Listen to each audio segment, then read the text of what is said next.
In July 2011, a Florida jury delivered a verdict that sent shockwaves across America. Caylee Anthony walked free from a murder trial, and the nation erupted in outrage. Thousands took to social media, protests filled the streets, and headlines screamed about justice denied. But what really happened during those 31 days when 2-year-old Caylee Anthony disappeared? And why did the prosecution's seemingly strong case crumble in the courtroom?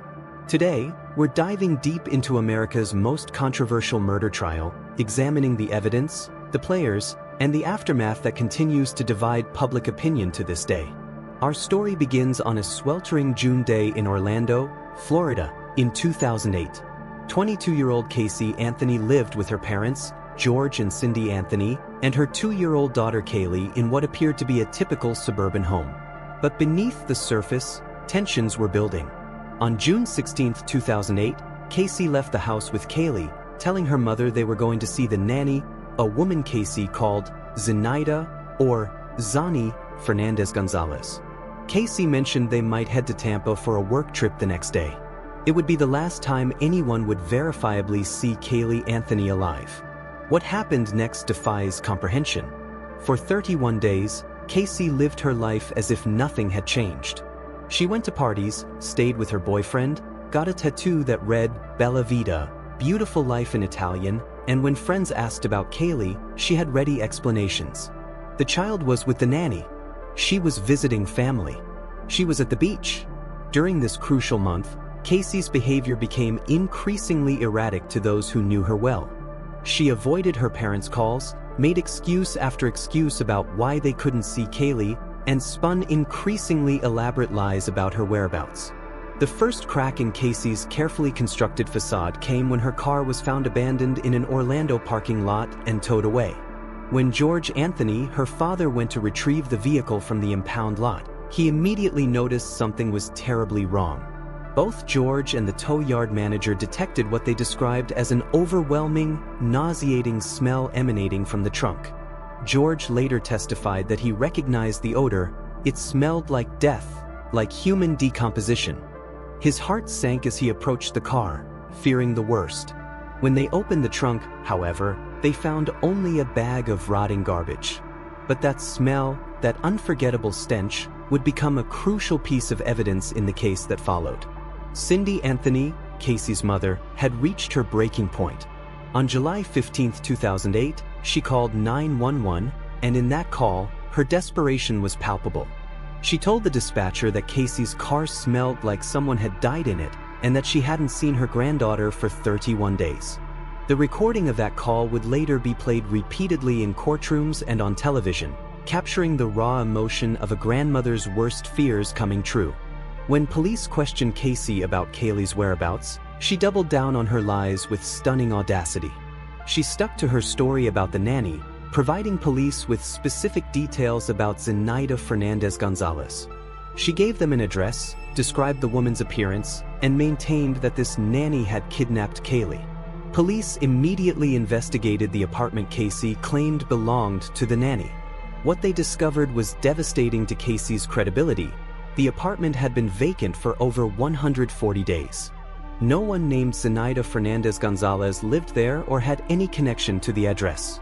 But Caylee wasn't finished lying. She told investigators she worked at Universal Studios, and when they asked her to show them to her office, she confidently led them through the park. For several minutes, she walked through the facilities as if she belonged there, until finally, cornered in a hallway, she admitted the truth. She hadn't worked at Universal Studios for nearly 3 years, not since she took maternity leave when Caylee was born. The lies kept unraveling. Every detail Caylee had provided about her life, her job, and her daughter's disappearance was fabricated. Police arrested her on charges of providing false information to law enforcement, child neglect, and obstruction of justice. As the investigation intensified, volunteers poured into Orlando to search for Caylee. The case had captured national attention, with missing child posters bearing Caylee's sweet face appearing everywhere. Caylee's parents, George and Cindy, appeared on television shows, maintaining hope that their granddaughter was still alive. During this time, a utility meter reader named Roy Kronk made several attempts to alert police to a suspicious object he'd spotted in a wooded area near the Anthony family home. His first call in August was brushed off, and when officers finally responded to his second call, they conducted only a cursory search and claimed to find nothing. It wasn't until December 11, 2008, for months after Kronk's initial call, that police took his report seriously. When they searched the area thoroughly, they made the discovery that would transform this missing child case into a murder investigation. Caylee's skeletal remains were found inside a laundry bag, wrapped in a blanket, just a quarter-mile from her grandparents' home. The medical examiner determined that duct tape had been placed over the child's mouth and nose area. Small bones, clothing fragments, and other items were scattered throughout the woods, suggesting the remains had been there for months.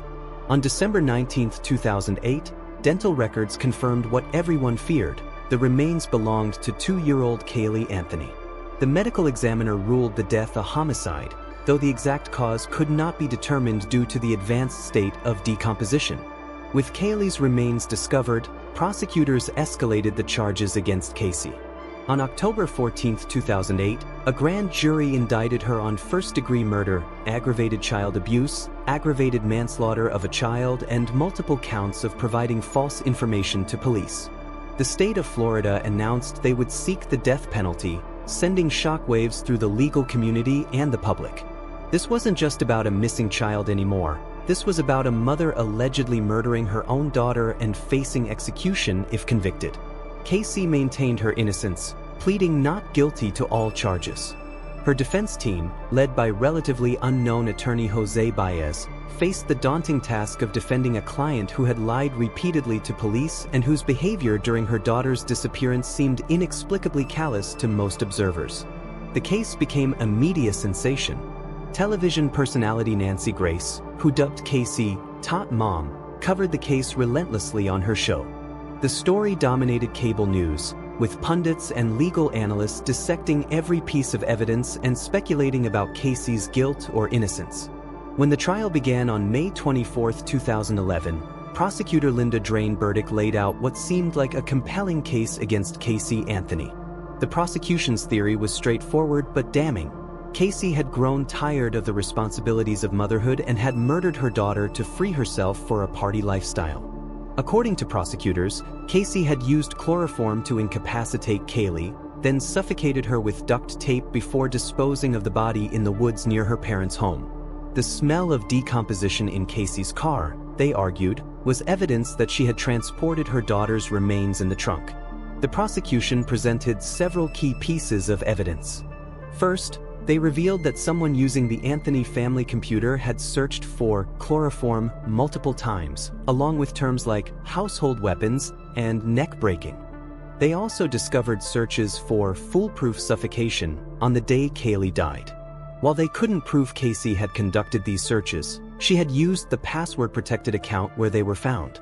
Second, cadaver dogs had alerted to the scent of human decomposition both in Casey's car and in the Anthony family's backyard, though no remains were found in either location.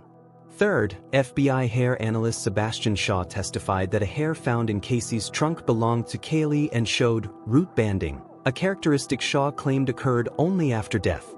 Fourth, air sampling from Casey's trunk allegedly showed traces of chloroform and compounds consistent with human decomposition, according to testimony from Oak Ridge National Laboratory scientist Arpid Vass.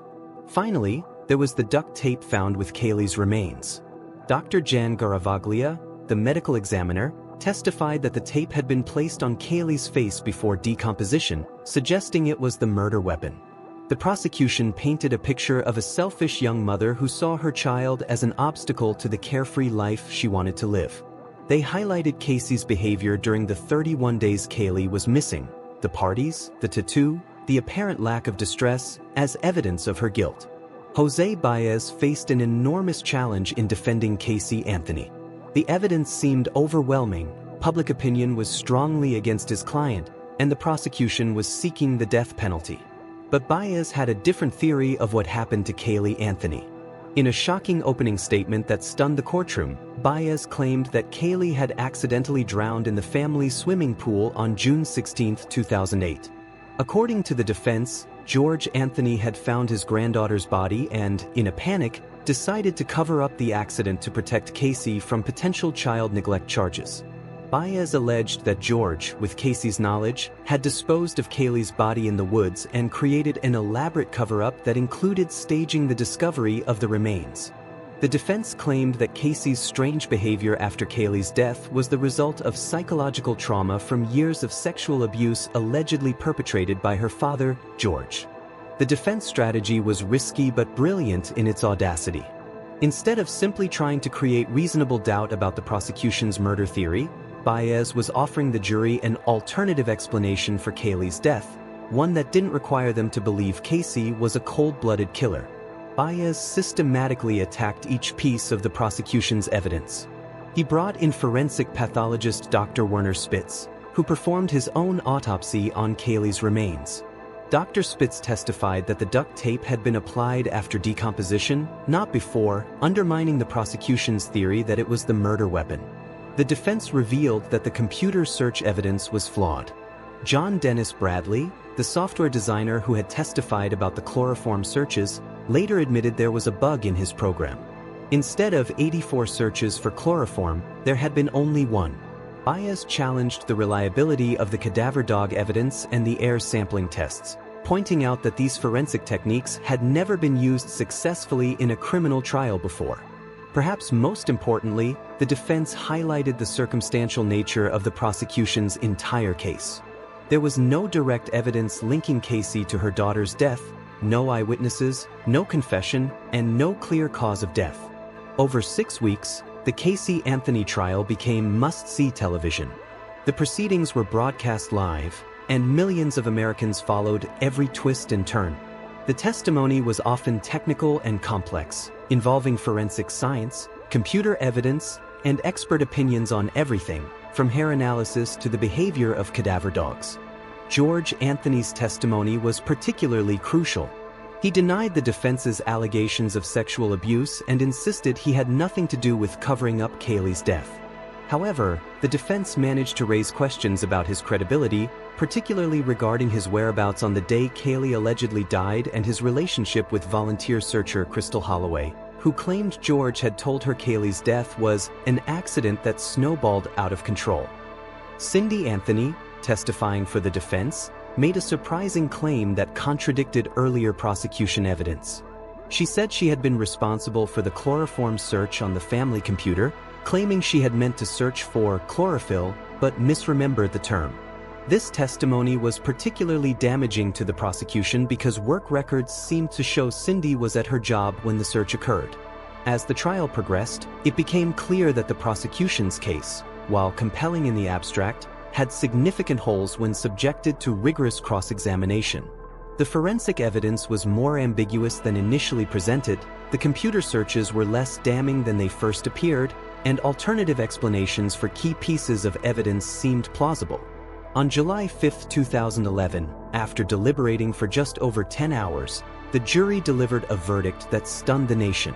Caylee Anthony was found not guilty of first-degree murder, aggravated child abuse, and aggravated manslaughter of a child. She was convicted only on 4 misdemeanor counts of providing false information to law enforcement officers. The reaction was immediate and explosive. Outside the courthouse, crowds of protesters chanted their disapproval. Social media exploded with outrage, with hundreds of thousands of posts condemning the verdict. Many compared it to the O.J. Simpson case, another high-profile trial where a defendant many believed to be guilty was acquitted. The gender gap in reactions was particularly striking. Polls showed that women were much more likely than men to believe Caylee was guilty and to be angry about the verdict. Some analysts attributed this to maternal instinct, the idea that a mother killing her own child was such an affront to the concept of motherhood that it was difficult for many women to accept Caylee's acquittal. Television personalities and legal analysts who had covered the case extensively struggled to explain the verdict. Nancy Grace, who had been one of Caylee's harshest critics throughout the proceedings, declared that the devil was dancing on the night of the acquittal. In interviews after the trial, several jurors explained their reasoning, providing insight into how 12 people could reach a conclusion so at odds with public opinion. Jennifer Ford, juror number 3, emphasized that the jury's job was not to prove Casey's innocence but to determine whether the prosecution had proven her guilt beyond a reasonable doubt. If you cannot prove what the crime was, you cannot determine what the punishment should be, she explained. The jury foreman later revealed that an initial poll showed 10 jurors favoring acquittal and only 2 believing Casey was guilty. The jurors said they were troubled by the circumstantial nature of the evidence and the prosecution's inability to establish a clear cause of death. Several jurors mentioned being influenced by the defense's drowning theory, which they found more plausible than the prosecution's premeditated murder scenario. They also expressed skepticism about the state's proposed motive, questioning whether a desire to party was sufficient reason for a mother to kill her child. Perhaps most tellingly, the jurors were swayed by the standard of reasonable doubt. In a criminal trial, it's not enough for evidence to suggest guilt, it must prove guilt beyond a reasonable doubt. The jurors felt that while Casey's behavior was suspicious and troubling, it didn't meet the high standard required for a criminal conviction, especially in a death penalty case. Casey's acquittal on the murder charges meant she faced only 4 years in prison for the misdemeanor convictions, and with time served, she was released just 10 days after sentencing. The brevity of her punishment for what many saw as the murder of her child only intensified public outrage. The case sparked numerous legal and social discussions about the American justice system. Some legal experts praised the verdict, arguing that the prosecution had indeed failed to prove its case and that the jury had correctly applied the reasonable doubt standard. Others criticized what they saw as the CSI effect, the idea that juries now expect unrealistic levels of forensic evidence before convicting defendants. The trial also highlighted the role of media coverage in high-profile cases. Critics argued that the intense media attention had created a circus atmosphere that interfered with the search for truth. Supporters of extensive coverage countered that public scrutiny was essential for ensuring accountability in the justice system. Casey's release from prison was carefully orchestrated due to numerous death threats. She was moved to an undisclosed location, and for several years, she largely stayed out of public view. The Florida Department of Corrections didn't even enter her information into their standard database due to safety concerns. While Casey escaped criminal conviction for murder, she faced a series of civil lawsuits that would dog her for years to come. Zenaida Fernandez-Gonzalez, the woman Casey had falsely accused of kidnapping Caylee, sued for defamation. Texas EquiSearch, the volunteer organization that had spent over $100,000 searching for Caylee, sued Casey for fraud and unjust enrichment.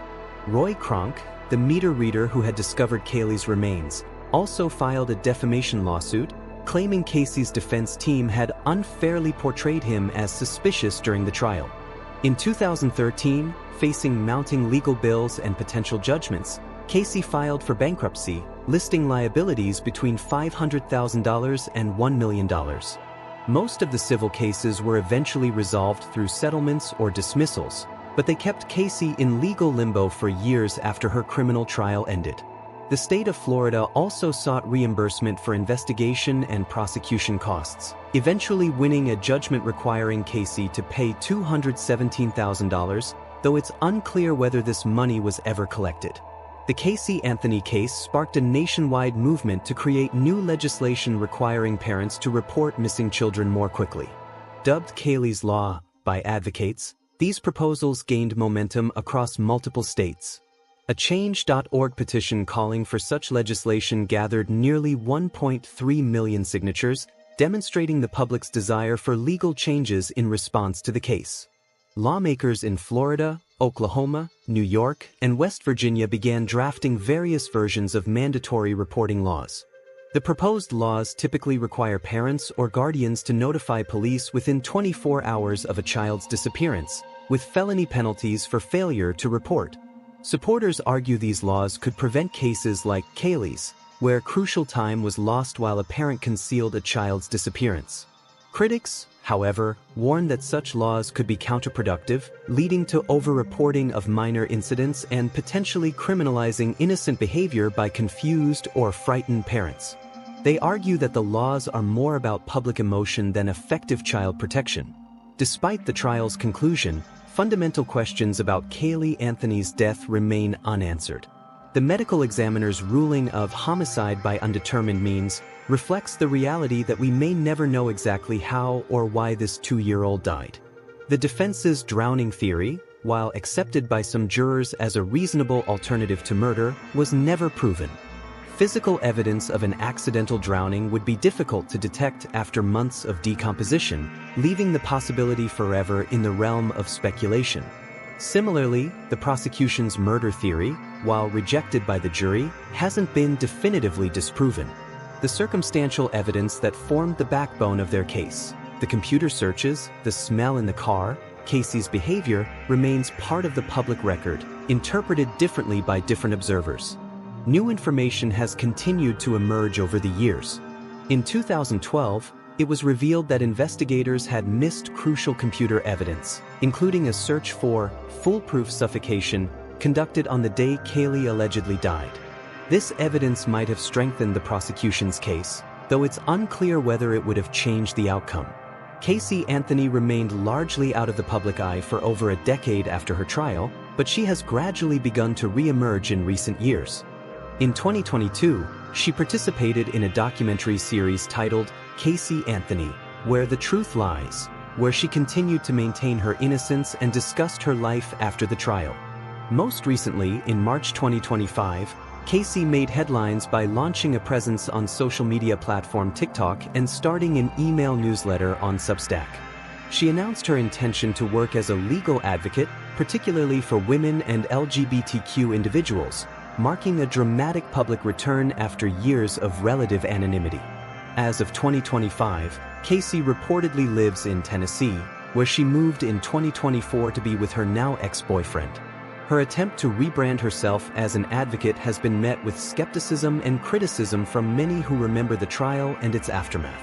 In her recent statements, Caylee has made new claims about her past, including alleging that her pregnancy with Caylee was the result of being drugged and raped at a house party when she was 18. These claims have added another layer of complexity to an already convoluted narrative. The Caylee Anthony case continues to resonate more than a decade after the trial's conclusion because it touches on fundamental questions about justice, motherhood, and the role of media in high-profile legal proceedings. The case highlighted the challenges of prosecuting crimes based largely on circumstantial evidence, especially when seeking the death penalty. Legal experts continue to debate whether the prosecution overcharged the case, making conviction more difficult by seeking the ultimate penalty. The intense media coverage, particularly from cable news personalities like Nancy Grace, raised questions about the presumption of innocence and trial by media. Critics argued that the extensive pretrial publicity made it nearly impossible for Caylee to receive a fair trial, while supporters contended that public scrutiny was necessary given the seriousness of the charges. The gender dynamics of public reaction to the case also sparked broader discussions about societal expectations of mothers and how these expectations influence perceptions of guilt and innocence in criminal cases. The Caylee Anthony case remains the most controversial criminal trial of the 21st century. It's a story that defies simple explanations or easy answers, involving a complex web of family dysfunction, questionable forensic evidence, legal strategies, and media manipulation. Whether you believe Caylee Anthony got away with murder or was the victim of a rush to judgment says as much about your own perspectives on justice, motherhood, and the burden of proof as it does about the evidence presented at trial. What we know for certain is that a beautiful 2-year-old girl named Caylee Marie Anthony died under circumstances that remain mysterious to this day. Her death sparked a national conversation about child protection, legal standards, and the price of fame in America's media-saturated culture.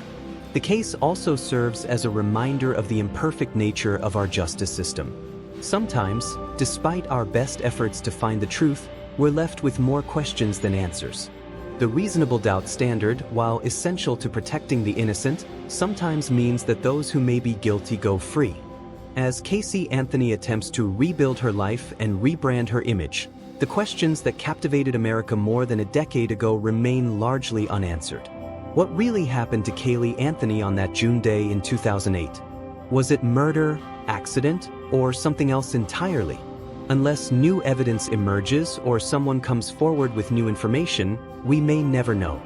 What we can say is that the case changed how we think about high-profile trials, media coverage, and the intersection of justice and public opinion.